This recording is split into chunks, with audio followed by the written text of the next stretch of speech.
Welcome to question hour. నేను సాయి సుధా. ఇటు ట్రంప్కి మళ్ళీ ఏమైంది? మళ్ళీ యుద్ధ రంగంలోకి దిగుతున్నారా? గన్ పట్టుకొని షూట్ చేయబోతున్నారా? అసలు ఇప్పటి వరకు మంచోడిగా ఉన్నారా? ఇక్కడ నుంచి అలా ఉండలేరా? అంటే ఏం చేయబోతున్నారు? మళ్ళీ ఇరాన్ను అల్లకల్లోలం చేస్తారా? అంటే ఏమో చెప్పలేం. ట్రంప్ ఎప్పుడు ఎలా ఉంటారో కూడా తెలియదు అంటున్నారు. ఎందుకంటే అమెరికా అధ్యక్షుడు డొనాల్డ్ ట్రంప్ ఇరాన్ ఉద్దేశించి తీవ్ర హెచ్చరికలు జారీ చేశారు. అణు ఒప్పంద చర్చల విషయంలో ఇరాన్ సరిగ్గా వ్యవహరించడం లేదంటూ ఆక్రోశం వెళ్ళగక్కుతున్నారు. ఇకపై తాను మంచివాడిగా ఉండనంటూ no more mister nice guy assault rifle పట్టుకున్న ఫోటోను తన సోషల్ మీడియాలో పోస్ట్ చేశారు. ఇదే ఇప్పుడు సంచలనంగా మారింది. ఇరాన్ అణు ఒప్పందంపై చర్చల విషయంలో వేగం లోపించడం, సరైన నిర్ణయాలు తీసుకోకపోవడంపై ట్రంప్ అసంతృప్తి వ్యక్తం చేస్తున్నారు. అందుకే ట్రంప్ రైఫిల్ పట్టుకున్న ఫోటోతో కూడిన వార్నింగ్ సోషల్ మీడియాలో వైరల్ గా మారింది. అమెరికా ప్రతిపాదనలను వ్యతిరేకిస్తే తీవ్ర పరిణామాలు ఉంటాయని హెచ్చరిక సంకేతాలను పంపుతున్నట్టు పొలిటికల్ విశ్లేషకులు భావిస్తున్నారు. ఇరాన్ పాలకులకు అణు నిరాయుధీకరణ ఒప్పందంపై ఎలా సంతకం చేయాలో కూడా తెలియడం లేదని, తెలివిగా వ్యవహరిస్తే మంచిదంటూ ట్రంప్ సెటైర్లు వేస్తున్నారు.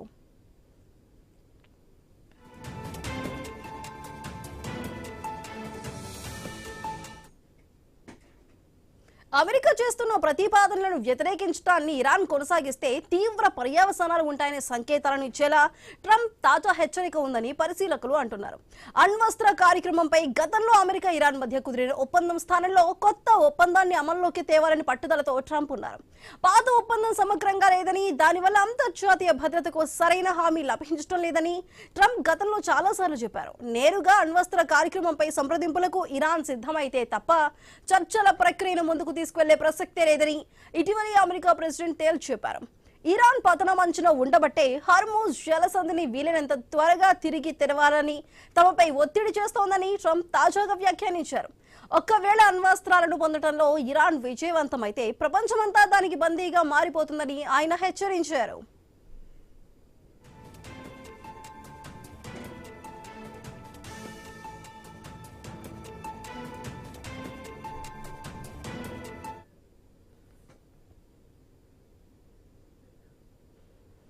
అసలు ట్రంప్ కి ఏమైంది?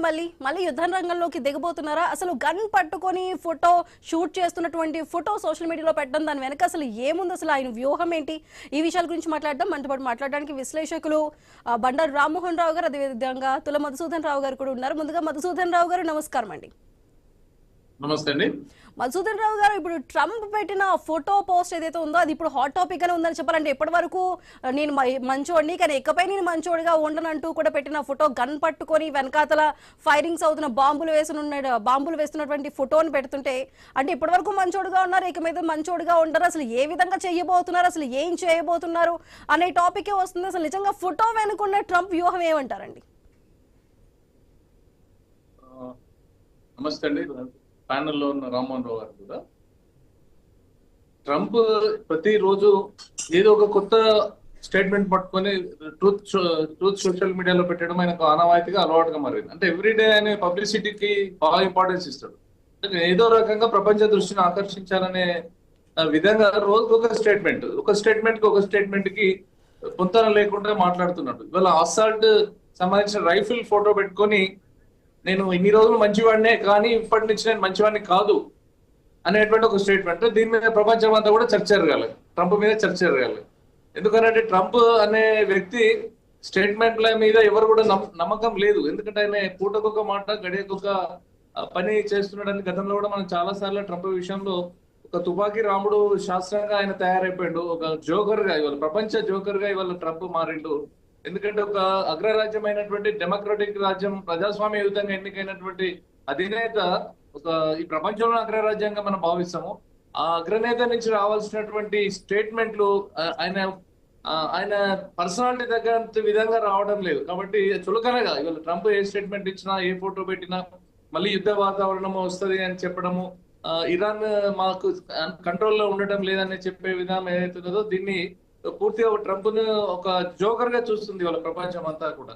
ఇంకొకటి, ఈ హార్మోజ్ జలసంధి సంబంధించినటువంటి విషయం జరుగుతుంది. ఓడరేవుల దిగ్బంధనం జరుగుతున్నటువంటి సందర్భంలో నిన్న బుధవారం రోజు రష్యాకు సంబంధించిన అధ్యక్షుడు పుతిన్ కూడా ఒక 90 నిమిషాల పాటు ట్రంప్ తో మాట్లాడినట్టుగా వస్తున్నాయి పత్రికలలో. వార్న్ జర్నల్ స్ట్రీట్ కూడా ఇవాళ పత్రిక కథనాలు కూడా వచ్చినాయి. ఆ 90 నిమిషాలు జరిగిన విషయాలు ఏంటి అనేటివి అవి ఉంటాకిస్తూ అవి ఏం చెప్తున్నాయంటే, ఈ ఇరాన్ కి సంబంధించినటువంటి యుద్ధాన్ని వెంటనే ఆపివేయాలి, హార్మోజ్ జలసంధిని ఓపెన్ చేయాలనే దాని మీద చాలా సేపు చర్చ జరిగినట్టుగా విషయాలు బయటకు వస్తున్నాయి. ఈ క్రమంలోనే ట్రంప్ కు పుతిన్ కు మధ్య జరిగిన అగ్రిమెంట్ లో ఈ యొక్క ఇరాన్ దగ్గర ఉన్నటువంటి, అంటే ఇరాన్ కును రష్యాకు ఉన్నటువంటి తత్సంబంధాలు వాళ్ళందరూ ఫ్రెండ్లీ దేశాలుగా ఉన్నాయి. అవి ఇన్ని రోజులు కూడా ఇవాళ అమెరికా ఇరాన్ యుద్ధం జరిగినటువంటి సందర్భంలో మనం బ్యాక్గ్రౌండ్ చైనా నుండి నడిపించిందని అనుకున్నాం. కానీ దానికి సంబంధించిన రాడార్ సిస్టమ్, టెక్నాలజీ, ఇంటెలిజెన్స్ ఇదంతా కూడా రష్యా ఇచ్చిందని చెప్పి కొంతవరకు మనకు బయటికి వచ్చినట్టుగా తెలుస్తా ఉన్నది.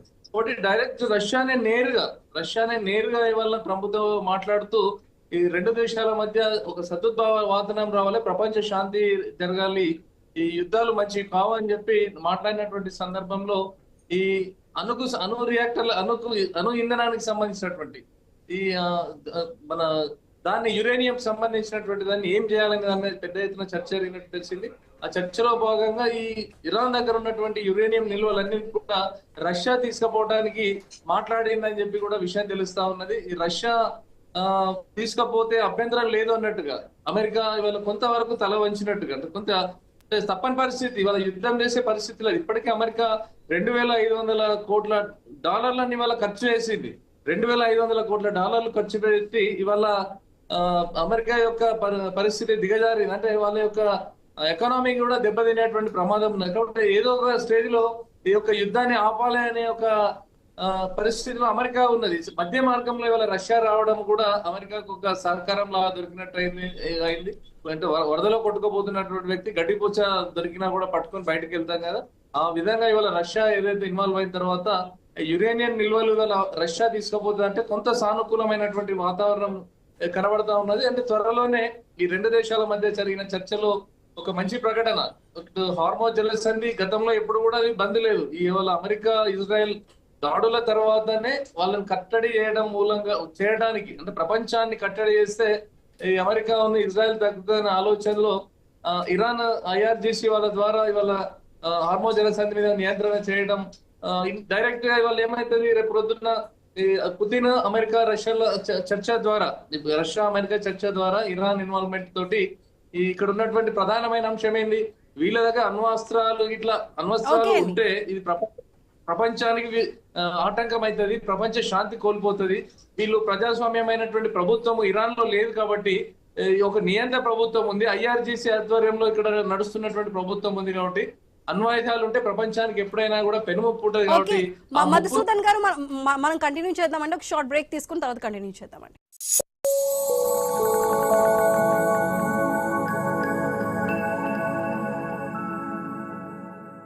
మాస్టర్ మైండ్స్ కామర్స్ చదవాలనుకునే 10th ఇంటర్ విద్యార్థుల తొలి ఎంపిక. మాస్టర్ మైండ్స్ కామర్స్ చదవాలనుకునే 10th ఇంటర్ విద్యార్థుల తొలి ఎంపిక.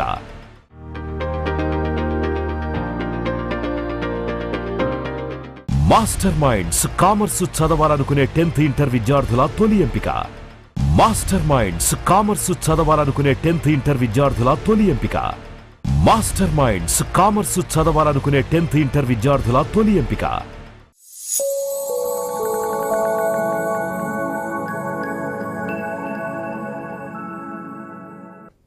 Welcome back. ఇటు అమెరికా అధ్యక్షుడు డొనాల్డ్ ట్రంప్ ఇరాన్ ను ఉద్దేశించి ఇప్పటికే చాలా తీవ్ర హెచ్చరికలు జారీ చేశారు. ఇటు అణు ఒప్పంద చర్చల విషయంలో కూడా ఇరాన్ సరిగ్గా వ్యవహరించడం లేదంటూ ఆక్రోశాన్ని కూడా వెళ్ళగక్కిన సిచ్యువేషన్ ఉంది. ఇప్పుడు అదేవిధంగా తన సోషల్ మీడియాలో పెట్టిన ఈ ట్రూత్ లో పెట్టినటువంటి ఈ పోస్ట్ కూడా ఇప్పుడు వైరల్ గా మారుతుంది. అయితే దీనికి సంబంధించి మనం ఆల్రెడీ కంటిన్యూ మాట్లాడుతున్నాం మధుసూదన్ గారు. సో ఈ విషయం మీద కూడా ఇటు అణు ఒప్పందం మీద చర్చలు సరిగా సాగట్లేదు అంటూ కూడా ట్రంప్ చెప్తున్నారు. అసలు నిజంగా చర్చలు ఏ విధంగా ఉన్నాయి? ఇప్పటికే మొదటిసారి జరిగిన చర్చలు విఫలమయ్యాయి, అదేవిధంగా వెంటనే చర్చలు మధ్యలో నుంచే వెళ్ళిపోయిన సిచ్యువేషన్ కనిపిస్తుంది. ఇప్పటికీ అసలు అఫీషియల్ గా చర్చలు జరుగుతున్నాయి. అసలు చర్చల వెనక ఉన్న ఉద్దేశం ఏంటి? అసలు నిజంగానే చర్చలు సానుకూలంగా ముందుకు వెళ్లే అవకాశాలు ఉన్నాయండి? లేవండి, చర్చలు సానుకూలంగా జరిగే అవకాశాలు పాకిస్తాన్ దేశాన్ని మధ్యలో పెట్టుకొని చర్చలు జరిపిస్తే అవి ఫలవంతం ఎన్నటికీ కావు. ఎందుకంటే పాకిస్తాన్ కు ఇరాన్ కు సంబంధాలు కరెక్ట్ గా లేవు, ఇటు పాకిస్తాన్ కి ఇజ్రాయెల్ కు సంబంధాలు లేవు. పాకిస్తాన్ ఒక మీడియేటర్షిప్ చేసేటువంటి దళారీ పాత్ర పోషిస్తున్న సందర్భంలో పాకిస్తాన్ మీద నమ్మకము ప్రజల ఈ రెండు దేశాల మధ్యలో లేదు. కాబట్టి చర్చలలో అంశాలు కూడా కరెక్టే లేవు. ఈ IRG మన ఇరాన్ పెట్టినటువంటి 5 అంశాలు, అమెరికా పెట్టినటువంటి 10 అంశాలు ఏవైతున్నాయో ఈ 2 అంశాల మధ్యన కూడా సదాభిప్రాయం వస్తలేదు. అంటే ఏకాభిప్రాయం రావడం లేదు. ఏకాభిప్రాయం రాయినప్పుడు చర్చలు ఎప్పుడు కూడా సఫలం కాదు. ఏకాభిప్రాయం ఎప్పుడు వస్తుంది? ఇప్పుడు రష్యా తోటి జరిగిన 90 నిమిషాల చర్చల్లో మనకు తెలిసిన విషయం ఏంది? యురేనియం నిల్వలు రష్యా తీసుకోబోతుందని చెప్పింది. ఒకవేళ రష్యానే ఇన్వాల్వ్ కాలేనటువంటి సందర్భంలో యురేనియం నిల్వల గురించి ఎప్పుడు అమెరికా అడిగినా కూడా ఇరాన్ ఒప్పుకోవడం లేదు. కారణం ఏంటంటే యురేనియం నిల్వలు అనేది నీ నియంత్రణ ఏంది, నీ బోర్డు పెత్తనం ఏందని ఇరాన్ అంటుంది. ఒకవేళ ఇరాన్ దగ్గర యురేనియం నిల్వలు తీసుకొచ్చి పాకిస్తాన్ లో పెడదామా అంటే పాకిస్తాన్ ఇంకా భయంకరమైన క్రూయల్ కంట్రీ ఇది. అది రాక్షసత్వం, అనువనున్న రాక్షసత్వం నరనర ఉన్నటువంటి ఆ దేశంలో అణ్వాయుధాలు ఇప్పటికే వాళ్ళతో ప్రపంచానికి విపత్తున్నది. అటువంటి సందర్భంలో ఈ యురేనియం సంబంధించినటువంటి అంశాల్లో ఎప్పుడు కూడా ఇక్కడ పొంతనలు అంటే చర్చలు సఫలమయ్యేటువంటి అవకాశాలు ఎక్కడ లేవు. కాబట్టి ఈ యొక్క చర్చల తీవ్రత పెరిగిన తర్వాత ఈ ట్రంప్ రోజు రోజుకు ఇస్తున్నటువంటి ఈ స్టేట్మెంట్స్ ఏవైతే ఉన్నాయో, అంటే ఈ యురేనియం సంబంధించినటువంటి కానీ చర్చలకు సంబంధించినటువంటి అంశాల పట్ల ఇరాన్ సానుకూలంగా స్పందించకపోతే ఏ విధంగా ఉంటుందని చెప్పి వాళ్ళ రైఫిల్ తోటి ఒక ఫోటో దాంట్లో ట్రూత్ సోషల్ మీడియాలో పెట్టి నేను మంచివాడిని కూడా కాదు అంటే క్రూరుడుగా ప్రవర్తిస్తా, రేపు పొద్దున ఇరాన్ మీద మళ్ళీ దాడి చేస్తా అని ఒక ఆ దేశాన్ని టెర్రరైజ్ చేసేటువంటి పరిస్థితి ఇవాళ అమెరికా ప్రెసిడెంట్ చేసిన సందర్భంలోనే ఇక్కడ చర్చలు అనేవి ఎప్పటికీ సఫలం కాదు. ఒకవేళ చర్చలు సఫలం కావాలి, ప్రపంచం శాంతిగా ఉండాలి, హార్మోజ్ జలసంధి ఓపెన్ కావాలని అంటే ఏకైక దేశము రష్యా. రష్యా ఎందుకంటే రష్యా మీద ప్రపంచానికి నమ్మకం ఉన్నది, రష్యా అధ్యక్షుడు పుతిన్ మీద నమ్మకం ఉన్నది. కాబట్టి రష్యా, అమెరికా, ఇరాన్ ఈ మూడు దేశాల మధ్యలో ఈ యొక్క ఉక్రెయిన్ కి సంబంధించినటువంటి యుద్ధం ఏదైతే రష్యాకు ఉక్రెయిన్ నడుస్తున్నటువంటి యుద్ధమో, ఆ నాటోలో చేరద్దు అని జరిగిన ఆ యుద్ధం ఏదైతే ఉందో దానికి కూడా ఇక్కడ జవాబు దొరికేటువంటి సంధి దొరికేటువంటి అవకాశం కూడా ఉన్నది. కాబట్టి ఈ చర్చలు ఏమి జరిగినా చర్చలు సఫలం కావాలంటే పాకిస్తాన్ కేంద్రంగా జరిగేటువంటి చర్చలు ఎప్పటికీ సఫలం కావు. ఇవాళ రష్యా ఎంటర్ అయింది 90 నిమిషాలు ఇవాళ అమెరికాతో మాట్లాడిన తర్వాతనే ఈ ఉక్రెయిన్ యుద్ధానికి, ఇరాన్ యుద్ధానికి ఫుల్ స్టాప్ పడేటువంటి అవకాశం ఉన్నది. తిరిగి మన యథావిధిగా అన్ని కార్యకలాపాలు ఈ హార్మోన్ జలసంధి ఓపెన్ కావడము, ఈ క్రూడ్ ఆయిల్ సరఫరా, మిగిలిన జల రవాణాకు సంబంధించినటువంటి అన్ని అంశాల పట్ల కూడా ప్రపంచం జరుపుకునేటువంటి విధంగా ఉంటది. లేకపోతే ఈ యుద్ధంతో చాలా తీవ్రమైనటువంటి ప్రభావం ఇవాళ ఇరాన్ మీద కూడా పడ్డది. ఇవాళ ఇరాన్ కు సంబంధించి $1 18 రియాల్ వాళ్ళ రియాల్ పూర్తిగా పడిపోయింది, 18 లక్షలకు దిగజారింది అని అంటే ఇవాళ ఇరాన్ తట్టుకునేటువంటి పరిస్థితిలో లేదు. కాబట్టి ఇరాన్ ఏదో ఒక స్టేజ్ లో ఇవి అమెరికా తోటి చర్చలు సఫలం చేసుకోవాలంటే మధ్య మార్గంలో ఖచ్చితంగా రష్యా ఇన్వాల్వ్ అయితేనే, రష్యా కావాలి, లేకపోతే చైనా కావాలి, లేకపోతే ఇండియా, ఇటువంటి 3 అగ్రరాజ్యాలు మాత్రమే ఈ చర్చలను సఫలం చేసే అవకాశం ఉంటుంది తప్ప ఈ యొక్క పాకిస్తాన్ ద్వారా చర్చలు జరిపితే ఎన్నటికీ కూడా చర్చలు సఫలం కావు. ఈ చర్చలు సఫలం ఇలానే కాకుండా కొనసాగి యుద్ధం ఇదే తీవ్రంగా ఇట్లనే ఉద్రిక్తలు మొదలైతే ఒకవేళ ఈ ట్రంప్ ఇదే విధంగా ట్రూత్ సోషల్ మీడియాలో ఇదే విధంగా చెప్పి మళ్ళీ యుద్ధ వాతావరణాన్ని పురిగొల్పి యుద్ధాన్ని భీకర స్థితికి తీసుకువెళ్తే మాత్రం ఇది 3వ ప్రపంచ యుద్ధానికి పోయేటువంటి అవకాశం ఉంటుంది. ఎందుకంటే రష్యా ఆల్రెడీ చర్చలు మొదలుపెట్టిన తర్వాత కూడా ట్రంప్ వినకపోతే ఇటు రష్యాకు కోపం వస్తుంది. రష్యా నుంచి ఇటు చైనా, ఇటు అమెరికా, ఇండియా, మనం క్రూడ్ ఆయిల్ ఇవన్నీ కూడా వాణిజ్య సంబంధమైనటువంటి మంచి మిత్ర దేశాలుగా మనం కొనసాగుతున్నాం. కాబట్టి అన్ని దేశాలు కలిసి అమెరికా పెత్తనం మీద ఉల్టా అయ్యేటువంటి అవకాశాలు ఉంటాయి. కాబట్టి ఇవన్నింటినీ పరిగణలో తీసుకొని మధుసూదన్ గారు, ఇప్పుడు ఒక దేశాధ్యక్షుడై ఉండి ఇటువంటి ఒక ఫోటో పెట్టి అంటే ఇప్పటి వరకు నేను మంచోడిని, ఇకపై నేను మంచోడుగా ఉండను అంటే ఇది ఒక సమాజానికి అసలు ఎటువంటి బెదిరింపుని ఇస్తున్నట్టు. అసలు నిజంగా ఇప్పటి వరకు మంచోడుగా ట్రంప్ ఉన్నారంటే చాలా మంది విమర్శలు చేస్తున్న సిచ్యువేషన్. ఎందుకంటే ఏకపక్ష వైఖరి కావచ్చు, లేదంటే మూర్ఖపు నిర్ణయాలు కావచ్చు, వీటన్నిటి మధ్య కూడా ట్రంప్ కి ఉన్న దాంట్లో ఇక మీదట నేను మంచిగా ఉండను అనే ఒక క్యాప్షన్ ఏదైతే ఉందంటే ఇంకాస్త ఘోరంగా తయారవబోతున్నారు. అసలు ఎటువంటి కఠినమైన నిర్ణయాలు తీసుకోబోతున్నారు ఇరాన్ మీద, అదేవిధంగా అసలు ఎటువంటి అంటే ఇంకాస్త అల్లకల్లోలను సృష్టించబోతున్నారనే ప్రశ్నలు కూడా కనిపిస్తున్నాయి. అంటే ఓవరాల్ గా నెక్స్ట్ ఇంకాస్త ఏ విధంగా ముందుకు వెళ్ళబోతున్నారు అనుకోవచ్చు. అయితే ఇప్పుడు అమెరికా వాళ్ళని టెర్రరైజ్ చేద్దామని ప్రయత్నం చేస్తున్నటువంటి సందర్భంలో అంటే మీరు ఒప్పందాలు మాతో చర్చలకు రాకపోతే తీవ్రమైన పరిస్థితులు ఉంటాయి, పరిణామాలు ఉంటాయని చెప్పి వాళ్ళ రైఫిల్ తోటి ఫోటో పెట్టి టెర్రరైజ్ చేసినంత మాత్రాన ఇవాళ ఇరాన్ సరెండర్ కాలే. ఇరాన్ కూడా తీవ్ర స్థాయిలో అక్కడ ఉన్నటువంటి అక్కడ IRGCకి సంబంధించినటువంటి పెద్ద వాళ్ళ లీడర్షిప్ అంతా కూడా తీవ్రమైన పరిణామాలు ఉంటాయని చెప్పి వాళ్ళు కూడా హెచ్చరిక చేయడం అనేది జరిగింది. ఇది ఈ రెండు దేశాల మధ్య ఇది తీవ్రమైనటువంటి ప్రభావాన్ని, అంటే ఈ చర్చల జరుగుతున్నటువంటి సందర్భంలో మూడో దేశం ఇందులో ఇన్వాల్వ్ అయి మాట్లాడుతున్న సందర్భంలో ఈ విధంగా ట్రంప్ స్టేట్మెంట్ ఇవ్వడం అనేది ఏదైతుందో ఈ రెచ్చగొట్టే ధరలో ఈ చర్చలు విఫలమయ్యేటువంటి పరిస్థితి ఉన్నది. యుద్ధం ఇంకా ప్రమాదకరమైనటువంటి స్థితికి కూడా పోయేటువంటి అవకాశాలు ఉంటాయి. కాబట్టి ట్రంప్ అనేవాడు ఇస్తున్నటువంటి స్టేట్మెంట్ల మీద ఆయా దేశాలలో దీన్ని సీరియస్ గా పరిగణలో తీసుకున్నటువంటి పరిస్థితి లేదు. ఎందుకంటే ట్రంప్ ని వాళ్ళ సొంత దేశంలో ఉన్నటువంటి సొంత పార్టీకి సంబంధించినటువంటి సొంత పార్టీ నాయకులే ఆయనను నమ్మే పరిస్థితి లేదు. ట్రంప్ యొక్క వ్యక్తిత్వం మీదనే ఆందోళన ఇవాళ అమెరికాలోనే ప్రారంభమైంది. కాబట్టి ఇవాళ ట్రంప్ మాట్లాడుతున్నటువంటి విధానాల పట్ల ప్రపంచ దేశం అంతా కూడా గగురుపాటుతో ఉన్నది. మొన్నటికి మొన్న చైనాకు సంబంధించి ఇండియాకు సంబంధించినటువంటి ఈ యొక్క వలసలు ఉద్యోగాల పేరు మీద పోతున్నటువంటి మన వాళ్ళు ఎవరైతే ఉన్నారో మన వాళ్ళ మీద కామెంట్ కూడా ట్రంప్ చాలా దిగజారుడు కామెంట్లు చేసిండు. మన వాళ్ళని పూర్తిగా స్లేవ్స్ గా బానిసలుగా మాట్లాడిండు. మనల్ని చైనా వాళ్ళని ఇంకెక్కడెక్కడి నుంచి వస్తున్నటువంటి వాళ్ళు ఎవరైతే ఉన్నారో ప్రెగ్నెంట్ అయ్యి వచ్చి ఇక్కడ పిల్లల్ని కానీ ఇక్కడ సిటిజన్షిప్ తీసుకోవడానికి వస్తున్నారు. మేము గతంలో సేవ్స్ కు బానిసలకు మేము ఇచ్చినాము. కాబట్టి వీళ్ళు బానిస వ్యక్తిత్వం గల దేశాలు ఇవన్నీ అని చెప్పి ఈ దేశాలు ఇంత పెద్ద ప్రజాస్వామ్య దేశమైన ఇండియాని కూడా ఆయన తీసిపడేయడము, చైనాని తీసిపడేయడము, ఇవన్నీ చూస్తుంటే ట్రంప్ యొక్క మనస్థితి, ఆలోచన స్థితి, ఆయన మనస్తత్వము, ఈ నిలకడగలేనటువంటి వ్యక్తిత్వము ఉన్నది. ఆయన స్టేట్మెంట్ల మీద ఎవరు కూడా నమ్మకం లేదు. కాబట్టి ఇవాళ ఈ యుద్ధ వాతావరణంలో జరుగుతున్నటువంటి సందర్భంలో ఇలా రష్యా ఇన్వాల్వ్ అయిన సందర్భంలో ఇవాళ ఇజ్రాయెల్ కూడా కొంచెం తగ్గేటువంటి అవకాశాలు ఉన్నాయి. కారణం ఏంటంటే ఇజ్రాయెల్ ని ఈ పటంలోనే లేకుండా, అప్పుడు భూమి మీదనే లేకుండా ఆ జాతిని మొత్తం కూడా సర్వనాశనం చేయాలని చెప్పి ఆలోచనలో ఉన్నటువంటి ఇరాన్ కి అక్కడ ఉన్నటువంటి వాళ్ళ యురేనియం నిల్వలు రష్యా తీసుకుపోతామని చెప్పడం ద్వారా అక్కడ అణ్వస్త్రాల తయారీ అనేది ఆగిపోతుంది. అణ్వస్త్రాల తయారీ ఆగిపోతే ఆటోమేటిక్ గా ఇజ్రాయెల్ కు బలం పెరుగుతుంది, ఇజ్రాయెల్ సేఫ్టీ ప్లేస్ కి వెళ్ళిపోతుంది. కాబట్టి ఇజ్రాయెల్ నాకు ఏమీ కాదు, ప్రమాదం లేదు అని చెప్పి ఆలోచన ఇజ్రాయెల్ కి వస్తుంది. కాబట్టి ఇజ్రాయెల్ కూడా ఈ రష్యా చేసేటువంటి శాంతి చర్చలలో ఖచ్చితంగా యురేనియం అణ్వాయుధాలకు సంబంధించిన దాని మీద ఒక నిర్ణయాత్మకమైనటువంటి చర్చలు జరిగితే ఖచ్చితంగా యుద్ధాన్ని ఇజ్రాయెల్ కూడా ఆపేటువంటి పరిస్థితి ఉంటుంది. కాబట్టి ఈ మధుసూదన్ గారు, అసలు యుద్ధం ప్రారంభమైనప్పుడు ఇప్పుడు అమెరికా ఇజ్రాయెల్ కలిపి ఇరాన్ తో దాడులు చేశాయని చెప్పుకున్నాం. కానీ ఇప్పుడు మనం ఓవరాల్ గా మాట్లాడుతున్న సిచ్యువేషన్ ఈ 2 నెలల కాలంలో కూడా మనం చూస్తే ఇటు అమెరికా ఇరాన్ వార్ గా మారిపోయింది. అసలు ఇజ్రాయెల్ దాడులు చేయడం వరకు మాత్రమే కనిపిస్తుంది తప్ప ఇటు శాంతి చర్చలు మొదటిసారి అటు ఇస్లామాబాద్ జరిగిన శాంతి చర్చల్లో కానీ లేదంటే ఇతరత్ర ఏ అంశాల మీద కూడా ఇప్పటివరకు ఇజ్రాయెల్ స్పందించలేదు. అదేవిధంగా లెబనాన్ మీద దాడులు ఆపాలని ఇటు సీజ్ఫైర్ ఇచ్చినప్పటికీ కూడా అక్కడ దాడుల్ని కంటిన్యూ చేసింది. అదేవిధంగా ఇజ్రాయెల్ కూడా అసలు ఈ శాంతి చర్చలకి రాబోమంటూ కూడా క్లారిటీ ఇస్తుంది. అసలు ఇజ్రాయెల్ కి యుద్ధం ఆపే ఆలోచన ఉందా? ఇటు అమెరికా అంటున్నట్టు ఈ అణ్వస్త్ర కార్యక్రమానికి అణ్వాయుధాలకి సంబంధించి ఎక్కడ ఒప్పందం చేసుకుంటే అటు ఇజ్రాయెల్ కూడా ఆగబోతుందా? ఇజ్రాయెల్ కూడా ఇక్కడ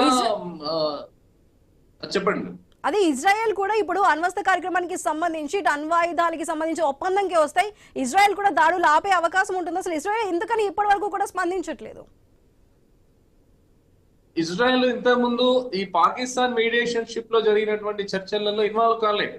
అప్పుడు చర్చలు సీజ్ ఫైర్ జరిగినటువంటి 2 వారాల సీజ్ ఫైర్ జరిగిన తర్వాత ఈ ట్రంప్ దాన్ని పొడిగింపు చేసిన తర్వాత కూడా ఈ చర్చలు ఫస్ట్ సారి జరిగినాయి, రెండోసారి అసలు చర్చలకే రాలేదు. మన జేడీ వ్యాన్స్ కానీ వీళ్ళు మన అగార్చి కానీ వీళ్ళెవరు కూడా పాకిస్తాన్ కి రానటువంటి పరిస్థితి ఉన్నది. అయితే చర్చలు జరగనప్పుడు ఎప్పుడు కూడా దాంట్లో ఇజ్రాయెల్ అనేది ఈ చర్చలలో చేర్చుకోలేదు. కారణం ఏంటంటే ఇటు ఒక పక్క చర్చలు జరుగుతూనే అటు ఇరాన్ ఫ్యాక్సీ వార్ చేస్తూ, అంటే ఈ హిజ్బుల్లా ఈ హమాస్ సంబంధించినటువంటి హౌతీకి సంబంధించినటువంటి ఈ టెర్రరిస్ట్ గ్రూపులు ఏవైతే ఉన్నాయో వీళ్ళకు ఇండైరెక్ట్ గా వాళ్ళకి సపోర్ట్ చేసి ఆల్రెడీ వాళ్ళ ఇజ్రాయెల్ మీద దాడులు చేస్తున్నటువంటి అటు వార్ నడుస్తుంది. అటు వార్ నడుస్తా ఉన్నది. ఇజ్రాయెల్ ప్రతి దాడులు లెబనాన్ మీద ఇటు ఇరాన్ మీద వీళ్ళ మీద దాడులు చేస్తున్న సందర్భంలో ఈ చర్చలు అనేటివి ఎప్పటికి కూడా సఫలము కానటువంటి పరిస్థితి. ఇవాళ ఇజ్రాయెల్ ప్రమాదం ఏంది? ఓన్లీ అణుబాంబు వేస్తారేమో. ఈ అణుబాంబు యురేనియం బాంబులతోటి ఈ దేశంకు ముప్పు ఉన్నారనే ఆలోచనతోటి ఇజ్రాయెల్ ఉన్నటువంటి ప్రతిపక్ష పార్టీలు ఇవాళ ఉన్నటువంటి గవర్నమెంట్, ఈ రెండు కూడా ఒక్కటైనా, ఇక్కడ ప్రజలు కూడా ఒకటైరు. ఎట్టి పరిస్థితుల్లో ఇరాన్ అంతు చూసే వరకు, ఇజ్రాయెల్ అణ్వాస్త్రాలకు సంబంధించినటువంటి యురేనియం సంబంధించినటువంటి ప్రొడక్ట్స్ ఏవైతే ఉన్నాయో ఆ నిల్వలన్నింటినీ కూడా మనము సంపాదించే వరకు, వాటి స్మాష్ చేసే వరకు యుద్ధం ఆపేది లేదని చెప్పినటువంటి ఇజ్రాయెల్ సంపూర్ణమైనటువంటి మద్దతు అక్కడ దొరికింది. కాబట్టి ఇవాళ రష్యా చేస్తున్నటువంటి క్రమం ఏమైతుంది, యురేనియం నిల్వలను నేను తీసుకుపోతా కాబట్టి ఇక్కడ అణ్వాయుధాలకు సంబంధించినటువంటి దాంట్లో నేను ఇక్కడ ప్రమాదం లేదు అని చెప్పి రష్యా చెప్పింది. కాబట్టి ఇవాళ రష్యాని పెద్దన్న పాత్ర, ఇవాళ ప్రపంచ శాంతి కోసం ఇవాళ రష్యా వెళ్ళింది. ఇక్కడ అమెరికా అయిపోయింది, అమెరికా పని. అమెరికా ఇవాళ 2500 కోట్ల డాలర్ల ఖర్చుతోటి ఇవాళ అమెరికా ముందుకు పోలేనటువంటి పరిస్థితుల్లో మేకపోతూ గాంభీర్యంతో ఇవాళ ట్రంప్ సోషల్ మీడియాలో, ఈ యొక్క ట్రూత్ సోషల్ మీడియాలో పెట్టి ఇవాళ నాటకాలు ఆడుతాడు తప్ప ట్రంప్ యొక్క స్టేట్మెంట్ లో ఏ విధమైనటువంటి విశ్వాసం కానీ రేపు యుద్ధానికి ముందుకు పోతాడని కానీ ఎక్కడ కూడా లేదు. ఎందుకంటే ఇవాళ ఇరాన్ కూడా అమెరికాకు సంబంధించినటువంటి పెద్ద పెద్ద షిప్లన్నింటినీ కూడా ధ్వంసం చేస్తాం, కాల్చి పడేస్తామని చెప్పి కూడా వాళ్ళు కూడా టెర్రర్ ఇస్తున్నటువంటి సందర్భంలో వందలాది మంది అమెరికన్ సైనికులు కూడా చనిపోయేటువంటి ప్రమాదం ఉన్నది. లక్షలాది డాలర్ల రూపాయల నష్టం అమెరికా కూడా ఉంటది. ఇది ఎకనామీ వార్ లాగా జరిగిపోతుంది. అంటే ఈ రెండు దేశాల మధ్య ఆర్థికమైనటువంటి యుద్ధంగా మారే ప్రమాదం ఉన్నది. ఇటు మత యుద్ధం పోయి ఇప్పుడు ఆర్థిక యుద్ధము లాగా అయిపోయింది. అదే విధంగా ఈ యొక్క సముద్ర గర్భంలో ఉన్నటువంటి ఇంటర్నెట్ సంబంధించినటువంటి కేబుల్స్ కూడా తెగిపోతే అది ఇంకో రకమైనటువంటి యుద్ధంగా మారిపోతుంది. అప్పుడు ఇండియా కూడా, మన దేశానికి కూడా ఇంటర్నెట్ సేవలు, ఇటు గల్ఫ్ ప్రాంతంలో అంతా కూడా ఇంటర్నెట్ సేవలన్నీ కూడా తెగిపోతే చాలా ప్రమాదకరమైనటువంటి పరిస్థితి ఉంటుంది. మొత్తం వడల్లో ఉన్నటువంటి ఎకానమీ మొత్తం కూడా దెబ్బతినేటువంటి ప్రమాదం ఉన్నది. కాబట్టి తప్పనిసరి పరిస్థితుల్లో ఇవాళ రష్యా వస్తున్నటువంటి ప్రతిపాదన ఏదైతే ఉన్నదో ఖచ్చితంగా ఇది ఒక పాజిటివ్ థింగ్ గా వస్తున్నది. ఇది ఒక ప్రపంచ శాంతి కోసం వస్తున్నది. ఇవాళ ఇజ్రాయెల్ కూడా ఈ యొక్క ఇరాన్ నుంచి జరిగేటువంటి ముప్పు ప్రమాదం నుంచి కూడా బయటపడేటువంటి అవకాశం ఉన్నది. ఒకవేళ ఇజ్రాయెల్ ఒప్పుకోకపోతే రష్యా మళ్ళీ ఇరాన్ కు అవుట్ రైట్ గా సపోర్ట్ చేస్తే ఇజ్రాయెల్ కూడా ప్రమాదమే. కాబట్టి ఆ అణ్వస్త్రాలు ఉల్టా వాళ్ళే ఇరాన్ కి ఇచ్చి దాడులు చేపిస్తే ఇజ్రాయెల్ కూడా చాలా పెను ప్రమాదం ఉంటది. కాబట్టి ఇవాళ పెద్దన్న పాత్రగా రష్యా వస్తున్నటువంటి సందర్భంలో ప్రపంచ దేశాలు, నాటో దేశాలు అన్ని కూడా దీని యుద్ధాన్ని ఆపాలని చెప్తున్నటువంటి సందర్భంలో ఖచ్చితంగా ఇజ్రాయెల్, రష్యా, అమెరికా, ఇరాన్ యొక్క చర్చలు సఫలమైతాయి. ఇది ఒక రాబోయే రోజుల్లో, ఈ రోజు కావచ్చు, రేపు కావచ్చు, యుద్ధం ఆగేటువంటి సందర్భాలు కూడా వస్తాయి అనే ఆశాభావాన్ని మనం అందరం కూడా వేచి చూడాల్సినటువంటి. మధుసూదన్ గారు, ఇప్పుడు ట్రంప్ చేస్తున్న వ్యాఖ్యలు చూస్తుంటే ఇటు ఇరాన్ పతనం అంచున ఉంది, అందువల్లే ఇటు హార్మోజ్ జలసంధిని వీలైనంత త్వరగా తిరిగి తెరవాలని తమపై ఒత్తిడి చేస్తున్నట్టు ట్రంప్ తాజాగా వ్యాఖ్యానిస్తున్నారు. అంటే ఈ వ్యాఖ్యలు బట్టి ఇటు హార్మోజ్ జలసంధిని క్లోజ్ చేశారు, అంటే బ్లాక్ చేశారు ఇటు ట్రంప్. అదేవిధంగా దాన్ని పూర్తిగా చేజెక్కించుకున్నట్టు అనుకోవాలా, లేదంటే అసలు ఇరాన్ దాన్ని వదిలేసింది అనుకోవాలి? అసలు ఈ వ్యాఖ్యల్ని మనం ఏ విధంగా అర్థం చేసుకోవాలండి? అయితే ట్రంప్కు మూడో మార్గం లేదు. ట్రంప్ ఇరాన్ మీద ఎంత దాడి చేయాలో అంత దాడి చేసేసిండు. వాళ్ళ పోర్టులు ధ్వంసం చేసిండు, వాళ్ళ ఎయిర్పోర్ట్స్ ధ్వంసం చేసిండు, వాళ్ళ యొక్క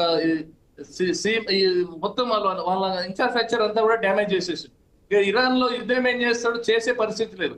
మరి ఇప్పుడు యుద్ధం నుంచి రిజ్యూమ్ చేంజ్ చేద్దాం అనుకున్నాడు. అక్కడ రిజ్యూమ్ చేంజ్ అయ్యేటప్పుడు అహ్మదుల్లా ఖొమైనీ పోయిండు, ముజ్దాబా వచ్చిండు, ముజ్దాబా పోతే ఇంకొకరు వస్తారు. ఇక్కడ లీడర్షిప్ చేంజ్ కూడా అవ్వడం లేదు. కాబట్టి నేను యుద్ధాన్ని గెలిచినా ఓడిపోయినా అనే పరిస్థితిలో ఇవాళ అమెరికా ఉన్నది. లేనిది ఇప్పుడు అమెరికా ఏం చేయాలి, యుద్ధాన్ని గెలిచినా నిరూపించుకోవాల్సినటువంటి అవసరం ప్రపంచ దేశాల ముందు ఉన్నది. అమెరికా ఎక్కడ కూడా ఏ యుద్ధంలో కూడా, వియత్నాం యుద్ధం కావచ్చు, ఆఫ్ఘనిస్తాన్ లో కావచ్చు, ఎక్కడ కూడా యుద్ధాలు గెలిచినటువంటి చరిత్ర లేదు. ఇక్కడ కూడా ఓడిపోయింది ఆల్రెడీ, ఇక్కడ ఏమీ లేదు. ఇవాళ ఇరాన్ ధీటుగా జవాబు చెప్తున్నది. ఈ ధీటుగా జవాబు చెప్పే సందర్భంలో ఇరాన్ నుంచి వచ్చేటువంటి వాళ్ళ ఆర్థిక వాణిజ్య సంబంధాలు ఏవైతే ఉన్నాయో వాటిని దెబ్బకొట్టి చర్చలు పెట్టి ఆ చర్చలకు వెళ్ళి ఫలవంతమైన, అంటే నేను చెప్పినట్టు చర్చలు నడుస్తే నేను గెలిచిన, విజయం సాధించిన, అప్పుడు హార్మోజ్ నేను ఓపెన్ చేసిన చెప్పుకోవడానికి మాత్రమే ఇవాళ హార్మోజ్ జలసంధిని వాళ్ళ ఓడరేవులు దిగ్బంధనం చేసేటువంటి కార్యక్రమం చేస్తుండ్రు. అదేవిధంగా సీ మైన్స్ కూడా నేను బయటికి తీస్తా అని చెప్తున్నటువంటి గంభీరంగా మాట్లాడుతున్న ట్రంప్. కానీ సీ మైన్స్ కు సంబంధించినటువంటి దాన్ని తీయాల్సినటువంటి టెక్నాలజీ కూడా ఇవాళ అమెరికా దగ్గర లేదని చెప్పి తెలుస్తా ఉన్నది. కాబట్టి అమెరికా మేకపోతూ గాంభీరత్వంతో ఓటమిని అంగీకరించలేక వీళ్ళ హార్మోజ్ జలసంధిని క్లోజ్ చేసి ఇంకా నేను యుద్ధాన్ని ముందుకు నడిపిస్తా అని చెప్పి టెర్రరైజ్ చేస్తున్నది తప్ప వీళ్ళ ఖచ్చితంగా రష్యా చేసిన ప్రతిపాదన 90 నిమిషాలు ఇవాళ అమెరికా అధ్యక్షుడు పుతిన్ తోడు మాట్లాడినంటే సామాన్యమైనది కాదు. కాబట్టి ఖచ్చితంగా కొలిక్కి వస్తాయని చెప్పి నేను అనుకుంటా ఉన్నా. ఓకే మధుసూదన్ గారు, థ్యాంక్ యూ సో మచ్ అండి. సో మనం చూడొచ్చు, ఇటు ట్రంప్ సోషల్ మీడియాలో పెట్టిన పోస్ట్ అయితే ఇప్పుడు కొంచెం వివాదాస్పదం అవుతుంది. విమర్శలు కూడా వస్తున్నాయి దానికి సంబంధించి. అసలు నిజంగా ఏం చేయబోతున్నా, ఒక దేశ అధ్యక్షుడు ఇలా గన్ పట్టుకొని ఫోటో పట్టుకోవడం వెనుకున్న అసలు ట్రంప్ వ్యూహం ఏంటి, అసలు ఇరాన్ పై ఇంకాస్త అల్లకల్లోలని సృష్టించబోతున్నారా, ఏ విధంగా ముందుకు వెళ్ళబోతున్నారు అనే అంశాలు అయితే తెరపైకి వస్తున్నాయి. ఇది వాళ్ళ క్వశ్చన్. ఎవరికి వాచింగ్ ఐ న్యూస్.